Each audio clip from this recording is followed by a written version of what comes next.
Alors bonjour, moi je suis Valérie Frankel, je travaille au laboratoire d'immunologie de l'hôpital Henri Mondor et entre autres je m'occupe du diagnostic des gamma-pathies monoclonales. Donc je vais vous présenter un cas qui nous a posé quelques soucis, qui nous a rendu un peu perplexes. Il s'agit de monsieur H qui a 66 ans et qui a de lourds antécédents. Il a une hypertension, une hypercholestérolémie, responsable d'une insuffisance cardiaque sur cardiopathie ischémique, donc avec un ventricule gauche dilaté, et d'une insuffisance rénale modérée. Il souffre également de syndrome d'apnée du sommeil, d'anomalies génétiques de la coagulation qui ont été compliquées de thrombose et d'une exposition professionnelle au cobalt avec une pneumopathie. Or, en mars 2014, ce monsieur fait une décompensation cardiaque au cours de laquelle les cardiologues, donc mon collègue Thibault, font le diagnostic à l'échocardiographie d'anomalies qui évoquent une infiltration amyloïde, dont maintenant vous savez tout. Donc en particulier, cette fois-ci, il a un épaississement du ventricule gauche, alors qu'auparavant, il avait un ventricule gauche dilaté. Et concomitante de cette décompensation, on trouve également une aggravation de la fonction rénale avec une créatinine à presque 600 micromoles par litre, ce qui perturbe évidemment l'interprétation des paramètres cardiaques NT-proBNP et troponine. Alors, c'est tout à fait ignorant de ce contexte, en fait, qu'on reçoit un sérum au laboratoire et qu'on réalise une électrophorèse sérique qui ne montre aucune anomalie en dehors d'une hypoalbuminémie assez importante. Donc, en particulier, il n'a pas d'hypogammaglobulinémie ni de pic monoclonal. Et puis, on reçoit ses urines. Et là, il a une protéinurie importante à 2 grammes par litre, donc on fait l'étude de cette protéinurie et on trouve essentiellement de l'albumine, donc une atteinte glomérulaire, mais en plus de cette albumine, on trouve une chaîne légère libre monoclonale de type lambda, très nette, donc ce qu'on appelle une Ben Jones lambda. Donc du coup, évidemment, on se jette sur son sérum pour faire cette fois-ci une immunofixation et on retrouve la chaîne légère libre monoclonale lambda, ici. Et donc, on est face à un diagnostic certain de gammapathie monoclonale à chaîne légère libre lambda, ce qui constitue un argument, mais vous l'avez compris, qui n'est pas le diagnostic absolu pour une amylose AL. Cependant, ce test d'immunofixation est un test purement qualitatif et on a besoin de quantifier cette chaîne légère libre, en particulier pour le suivi sous traitement. Donc, on va avoir recours au dosage des chaînes légères libres. Donc, en préambule, il faut que je vous dise qu'il existe 2 tests commercialisé pour ce dosage, un test historique commercialisé par la société Binding Site, qui est basé sur des anticorps polyclonaux développés chez le mouton, et un test plus récemment mis sur le marché qui est commercialisé par la société Siemens et qui repose sur des paires de monoclonaux développés chez la souris. Donc nous, on a mis en place à la fin de l'année dernière le test Siemens, et on a donc commencé par lui faire ce test.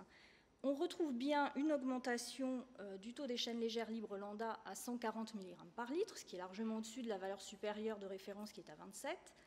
En revanche, du fait de son insuffisance rénale, on a également une augmentation des chaînes légères kappa à 58, et de ce fait, le ratio kappa-lambda est tout à fait dans la frange normale. Donc ça nous a rendu un petit peu perplexes, parce que logiquement, ayant une chaîne légère libre monoclonale lambda, il aurait dû avoir beaucoup plus de lambda que de kappa.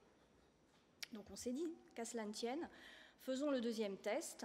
Et là, en effet, il a toujours autant de kappa, mais il a plus de 2 fois plus de lambda. Et donc cette fois-ci, le ratio est légèrement abaissé en faveur donc, du diagnostic de gammapathie monoclonale à chaîne légère lambda.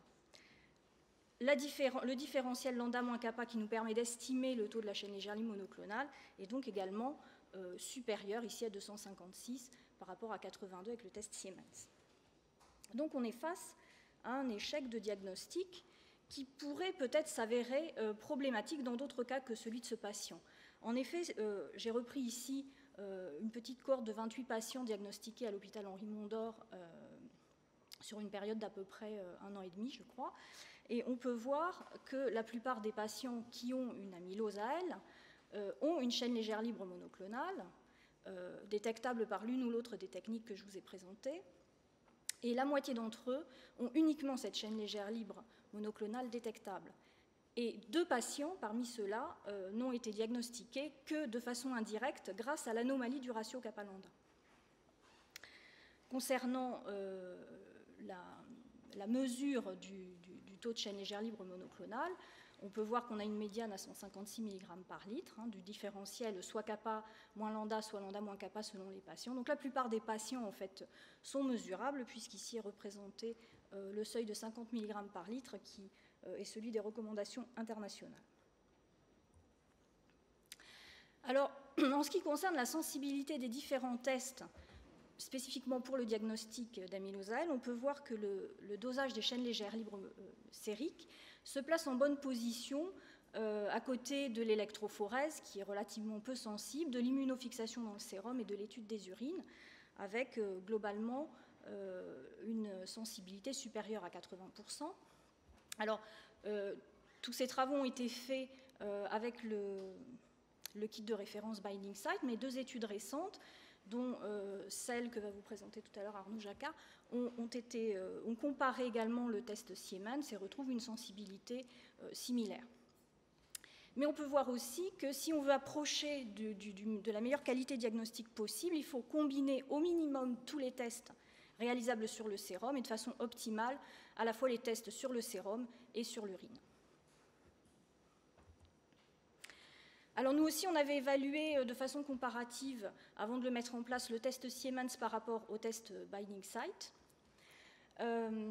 Par contre, ça a été fait sur une cohorte de gammapathie qui comporte essentiellement des myélomes. Là, on a, je crois, que 4 amyloses dans cette petite cohorte. Alors, ce qui est représenté ici, on a trié les patients en ratio normal, élevé ou bas, avec le test Siemens et avec le test Binding Site. Donc, ce qu'on peut voir ici, c'est que les deux tests visualisent bien une anomalie du ratio qui est abaissée en cas de gammapathie lambda ou élevée en cas de gammapathie kappa chez la plupart des patients. Cependant, de temps en temps, l'un ou l'autre ou les deux tests ne visualisent pas la chaîne légère libre monoclonale et ça se traduit par une sensibilité qui est quand même excellente à 95 et 96%. Pour la spécificité, on avait recueilli une petite cohorte de sujets témoins enrichis en patients ayant une insuffisance rénale, puisque c'est le principal facteur, vous l'aurez compris, qui perturbe ce dosage. La spécificité est relativement bonne aussi, puisque les deux tests cassent bien les patients dans le ratio normal, dans la plupart des cas. Et puis, exceptionnellement, pour le test Binding Site, le ratio est discrètement élevé, mais comme il existe des valeurs de référence adaptées à l'insuffisance rénale pour ce test, en fait, la spécificité retourne à 100%. En revanche, pour le test Siemens, il n'existe pas de valeur de référence adaptée aux insuffisants rénaux et 4 patients avaient de nouveau des ratios, mais très, très, très légèrement élevés au-dessus de la valeur de référence. Enfin, globalement, on en a conclu que les deux tests avaient de bonnes performances. En revanche, les deux tests ne visualisent pas du tout la chaîne légère libre monoclonale de la même façon. Et c'est là qu'ils divergent. Il faut bien comprendre que quand on mesure une chaîne légère libre monoclonale chez un patient, on réalise forcément une erreur, puisqu'il faudrait le mesurer en relation avec une courbe de calibration qui aurait été faite avec cette chaîne légère libre monoclonale, ce qui évidemment n'est pas le cas. Donc les dosages, par essence, dans le cas de monoclonalité, sont faux. Alors vous avez ici les patients qui avaient des chaînes légères libres monoclonales kappa, ici les patients qui avaient des chaînes légères libres monoclonales lambda, en abscisse le taux Binding Site, en ordonnée le taux Siemens. J'attire votre attention sur le fait que l'échelle est logarithmique, avec des valeurs qui s'étalent de quelques milligrammes par litre à quelques dizaines de grammes par litre, une très très grande étendue des valeurs. La droite en pointillé, c'est la droite sur laquelle devraient s'étaler les points si les valeurs étaient complètement identiques entre les deux tests. On peut voir que pour les kappa, finalement, il y a une bonne concordance, sauf sur les valeurs les plus élevées, avec une tendance pour le test Binding Site à donner des valeurs plus importantes, et puis quelques patients pour lesquels il y a quand même de vraies discordances que je vous ai pointées. Pour ce qui est des lambda, alors là, par contre, il n'y a vraiment aucune cohérence et une tendance très nette du test Binding Site a donné des valeurs beaucoup plus élevées que le test Siemens. Un tiers des patients avaient plus de 2 fois le taux Siemens avec la technique Binding Site, et 4 patients, c'était du simple au décuple. Et le patient du cas clinique que je vous présentais se situe ici. Donc il est évident qu'on ne peut pas changer comme ça de test au cours du suivi d'un patient sans vérifier que les valeurs sont concordantes entre les deux tests. D'autre part, je vous ai montré que le test binding site a une tendance à évaluer à donner des valeurs plus élevées. Je vais vous illustrer la fausseté, donc le concept que le dosage de chaîne légère libre est faux par essence.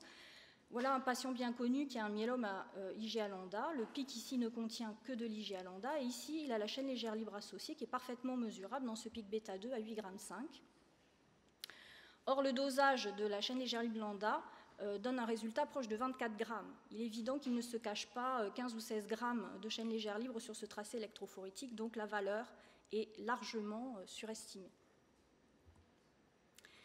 Donc en résumé, le diagnostic d'amylose AL nécessite de préférence l'intégralité des analyses disponibles pour le diagnostic de gammapathie. Quant au dosage des chaînes légères libres, donc le ratio kappa sur lambda est un élément clé du diagnostic et le suivi va s'effectuer surtout sur le taux de la chaîne légère libre monoclonale qui doit diminuer sous traitement. Ce test est très sensible mais il peut être source d'erreur en particulier en cas d'insuffisance rénale et je vous ai mis ici un graphe qui représente le taux de kappa en milligrammes par litre en fonction de la créatinine avec le test Siemens et le test binding site. Enfin, la quantification de la chaîne légère libre monoclonale n'est pas exacte, mais à la limite, ce n'est pas très grave puisque le patient sera son propre témoin lors du suivi. Et enfin, comme ce diagnostic est délicat et même le suivi parfois peut poser des soucis avec l'interférence d'une insuffisance rénale qui va survenir au décours du traitement, eh bien, voilà, je voudrais souligner l'importance du dialogue clinico-biologique que j'ai la chance d'avoir excellent avec l'équipe à Mondor.